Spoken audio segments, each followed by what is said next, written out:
మీ MLA గారు మీ MP గారు కోరినట్టుగా నేను ముఖ్యమంత్రి రేవంత్ రెడ్డి గారిని విజ్ఞప్తి చేస్తున్నా. ఒక నిమిషం బిఎల్ఆర్, ఒక నిమిషం కిరణ్, ఒక నిమిషం వెంకట, ఒకనా మీ అందరి పక్షాన, మీ ఎమ్మెల్యే మీ ఎంపీ పక్షాన ముఖ్యమంత్రి రేవంత్ రెడ్డి గారిని విజ్ఞప్తి చేస్తున్నా. దేవాదుల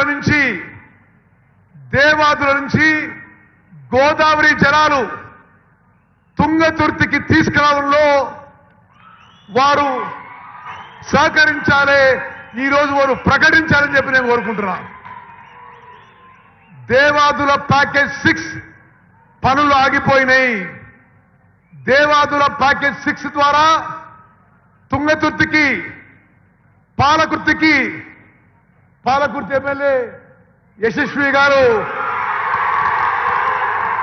ఆమె చాలాసార్లు నన్ను ముఖ్యమంత్రి గారు కలిశారు.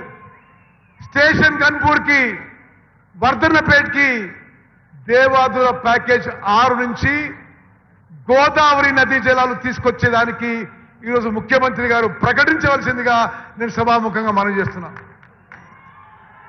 అదేవిధంగా తుంగతుర్తి నియోజకవర్గానికి నల్గొండ జిల్లాలో మూసీ జలాలు సంపూర్ణంగా పారేయడానికి, ప్రవహించడానికి మీ ఎమ్మెల్యే వేముల వీరేశం, అనిల్ రెడ్డి గారు బీర్లైలే కోరినట్టుగా కొంతకాలం క్రితం బునియాది గారి కాలువకి కాలువ రివైవ్ చేయడానికి 200 కోట్లు మంజూరు చేసిన విషయం కూడా నేను మనవి చేస్తున్నా. సభాముఖంగా ప్రకటిస్తున్నాం. శాసనసభ్యులు మీరు భూసేకరణలో శాసనసభ్యులు, స్థానిక నాయకులందరూ కోఆపరేట్ చేస్తే, వేగవంతంగా భూసేకరణ పూర్తి చేస్తే బునాది గాని కాలువ కూడా పూర్తి చేస్తాం. తుంగతుర్తి నియోజకవర్గానికి 20,000 ఎకరాలకి బునాది గాని కాలువ ద్వారా నీళ్లు వస్తాయని చెప్పి కూడా నేను మనం చేస్తున్నా. అదేవిధంగా కేతిరెడ్డి ఫీడర్ ఛానల్ కూడా అది పూర్తిగా మరి పూడిక తీయాల్సిన అవసరం ఉంది, రివైవ్ చేయాల్సిన అవసరం ఉంది, రెస్టోర్ చేయాల్సిన అవసరం ఉంది. మరి దాని కింద 2,000 ఎకరాలు ఉన్నాయి. కేతిరెడ్డి ఫీడర్ ఛానల్ కూడా మరి మంజూరు చేయించి ఆ పనులు పూర్తి చేయిస్తామని చెప్పి సభాముఖంగా మనం చేస్తున్నాం. మిత్రులారా, గతంలో ఈ ప్రాంతంలో నాయకత్వం వహించిన కొంతమంది పెద్ద మనుషులు నిన్న మొన్న కాళేశ్వరం ప్రాజెక్టు గురించి మాట్లాడింది. సభాముఖంగా తెలియజేస్తున్నా, కాళేశ్వరం ప్రాజెక్టు కట్టింది వాళ్ళ హయాంలోనే, కూలింది వాళ్ళ హయాంలోనే అని చెప్పి మనం చేస్తున్నా. మేడిగడ్డ బ్యారేజ్ కూలిపోయింది వాళ్ళ హయాంలోనే. మేడిగడ్డ, సుందిల్లా, అన్నారం బ్యారేజ్లు ఇప్పుడు నిరుపయోగంగా ఉన్నాయని చెప్పి మనం చేస్తున్నాం.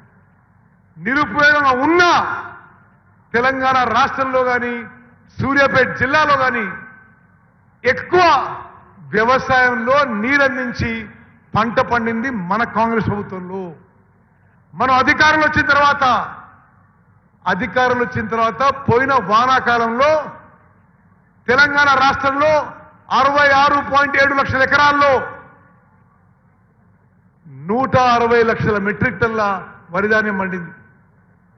ఈ యాసంగిలో కూడా రికార్డు స్థాయిలో మరి వరిధాన్యం పండింది. 2 పంటలు కలిపి కాళేశ్వరం ప్రాజెక్టు యొక్క మేడిగడ్డ, అన్నారం, సుందిల్లా బ్యారేజీలు నిరుపయోగంగా ఉండగా తెలంగాణ రాష్ట్రంలో భారతదేశంలోనే రికార్డు. తెలంగాణలో ఎప్పుడు జరగలే, ఉమ్మడి ఆంధ్రప్రదేశ్లో జరగలే. 281 లక్షల మెట్రిక్ టన్ల వరిధాన్యం పండింది మన కాంగ్రెస్ ప్రభుత్వం వచ్చిన తర్వాత ముఖ్యమంత్రి రేవంత్ రెడ్డి గారి నాయకత్వంలో అని చెప్పి మీ అందరికీ మనం చేస్తున్నాం. అదేవిధంగా తుంగతుర్తి నియోజకవర్గానికి తప్పనిసరిగా నీటిపారుదల విషయంలో ఇరిగేషన్ విషయంలో మరి చాలా చెరువులు మరమ్మత్తు అవసరం ఉంది. తప్పనిసరిగా చెరువులు మరమ్మత్తు చేయిస్తని చెప్పి సభాముఖంగా మనం చేస్తున్నాం. ఈరోజు ఈ వీర భూమి మీద, ఈ వీరగడ్డ మీద మనం అందరం గుర్తుపెట్టుకోవాలి, తుంగతుర్తి నియోజకవర్గానికి గొప్ప చరిత్ర ఉంది. నిజాం మీద పోరాటం చేసిన గడ్డ ఇది. సాయుధ పోరాటం మీద తెలంగాణలో అగ్రగామిగా ఉన్న గడ్డ ఇది.